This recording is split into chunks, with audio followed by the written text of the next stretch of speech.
gli errori più grandi che un runner che inizia a correre può fare. Ma attenzione cari 451, seguite questo video anche se correte da tempo, perché potreste sia fare un revival degli errori che avete fatto all'inizio, sia trovare dei consigli molto utili per la vostra corsa. Quali sono gli errori più grandi che può fare un runner o che fa solitamente un runner quando inizia a correre? Beh, il primo è sulle scarpe da corsa. Non tutti sanno che servono scarpe specialistiche per la corsa, quindi studiate, disegnate, prodotte per correre, e poi non tutti sanno scegliere nel modo giusto. Magari c'è chi compra a caso su internet leggendo le recensioni, chi va in un negozio della grande distribuzione dove non c'è purtroppo qualcuno di specializzato che ti segue, che studia il tuo caso, che ti ascolta, che ti dà la giusta scarpa. Quindi il mio consiglio è sempre di andare in un negozio specializzato serio, con un'ampia scelta, con il venditore, il proprietario del negozio super appassionato di corsa, che vi offra la scarpa migliore. Potete ascoltare gli amici, ma non è che l'esperienza degli amici su un certo tipo di modello sia garanzia di successo per voi, anzi a volte un modello che è speciale per qualcuno è pessimo per qualcun altro. Altra cosa, non pensate che più spendete meglio sia, non è detto che sia così. L'altro errore che spesso si commette è farsi prendere dall'entusiasmo, che va benissimo, ma fare troppe cose in poco tempo. Chi ha letto il mio libro L'equilibrio della corsa avrà letto il capitolo che noi andiamo a 2 velocità. Gli adattamenti aerobici centrali sono molto più veloci di quelli periferici, quelli che coinvolgono la parte muscolare, articolare, tendinea, ossea del nostro organismo. Quindi dobbiamo fare le cose progressivamente, non dobbiamo avere la fretta di arrivare. La pazienza è lo strumento più forte che ha un runner per raggiungere il successo, e quindi siate pazienti, godetevi la vostra crescita, fate le cose piano piano. 3 allenamenti settimanali sono il minimo per avere degli stimoli allenanti per crescere, ma non abbiate fretta di fare ore e ore di corsa o chilometri e chilometri. Allo stesso tempo sappiate che un po' di fatica bisogna farla per migliorare. C'è una regola che dice di crescere circa del 10% da una settimana all'altra di volume. Non è uguale per tutti, dipende anche dalla vostra storia sportiva, se non avete fatto negli ultimi 20 anni o se fino a ieri facevate un altro sport, però in ogni caso siate graduali. Altro errore è uscire e correre sempre allo stesso ritmo, e poi soprattutto questo ritmo spesso non corrisponde alla bassa intensità.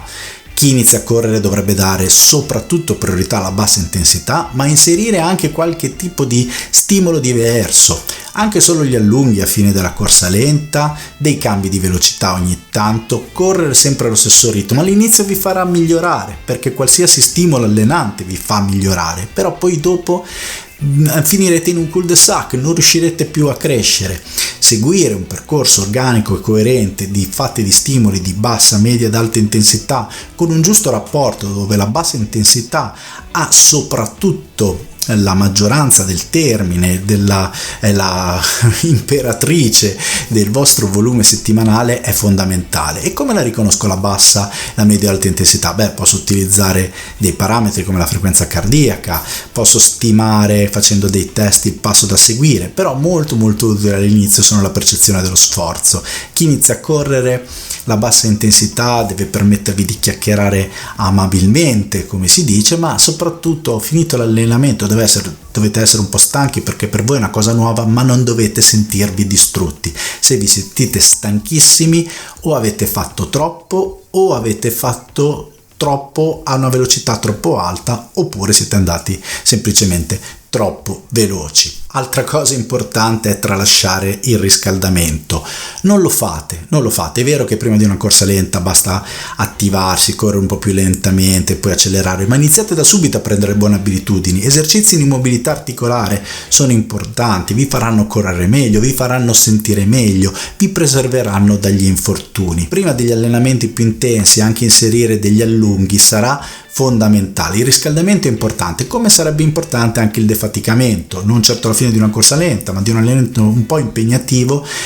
far scendere il battito cardiaco progressivamente, ritornare alle condizioni di partenza prima di abbandonarvi al meritato riposo è importantissimo. Un altro consiglio fondamentale è iscrivervi qui su Runner 451 per non perdervi centinaia e centinaia di video consigli per la corsa, ma non ho finito. Un altro consiglio molto importante è saper accettare sia i momenti sì, facile, sia i momenti no.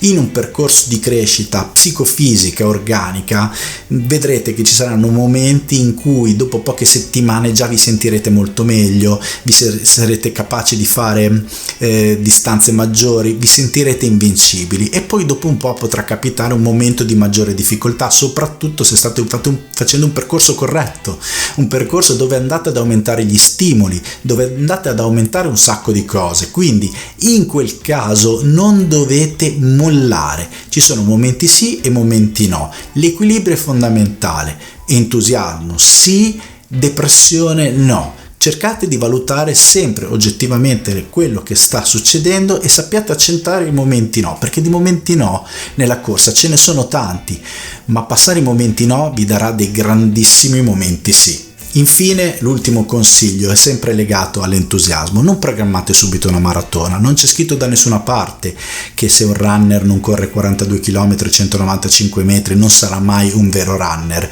Alleno runner velocissimi che corrono la mezza sotto un'ora e 20, che non hanno mai corso una maratona e non ci pensano nemmeno. Sicuramente sarà uno dei vostri obiettivi. Datevi tempo. Il mio consiglio è di correre la prima maratona almeno dopo 2 anni che avete preso confidenza con la corsa e l'abbiate fatta in maniera continuativa. Ultimissimo consiglio, non perdetevi questo video qua.